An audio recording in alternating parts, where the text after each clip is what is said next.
जसं महाराष्ट्रातल्या तमाम मराठी मनाला वाटलं तशीच आमची ही भावना होती. खूप बरं वाटलं की दोन भाऊ एकत्र गेलेत. माननीय राजसाहेब बऱ्याच वर्षांनी तिथे गेलेले.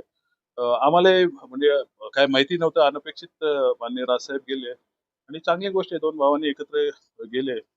तर जे महाराष्ट्राला आनंद देऊन गेला तेवढाच आनंद आम्हालाही देऊन गेला. शिवसेना पक्षप्रमुख तेच आहेत ना, अजून कोण आहेत? अजून गट आहेत बाकीचे आणि त्या अनुषंगाने त्यांनी केलेलं आहे. मान्य राजसाहेबांपेक्षा अजूनही भावना कोण जास्त बोलून दाखवणार आहे की तो पक्ष कोणाचा आहे. त्यामुळे त्यांनी मला वाटतं बरोबर पोस्ट केलेली आहे. शिवसेनेचा वाद तो दोन गटामध्ये सुरू आहे, न्यायालयीन आहे आणि त्याच्यामध्ये अशा प्रकारचं एक पोस्ट त्यांचं पडलं. न्यायालयीन प्रक्रिया चालू त्या त्या त्या हिशोबाने असेल, परंतु पक्ष कोणाचा आहे हे मराठी माणसालाही माहिती आहे आणि कोणी चोरलेलं आहे ते मराठी माणसाला माहिती आहे.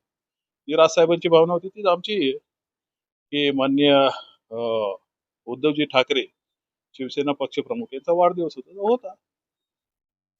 ठाणे आणि रायगड जिल्ह्यातील ताज्या बातम्या आणि घडामोडींसाठी सबस्क्राईब करा इन मराठी न्यूज चॅनल आणि दाबा बेल आयकॉन.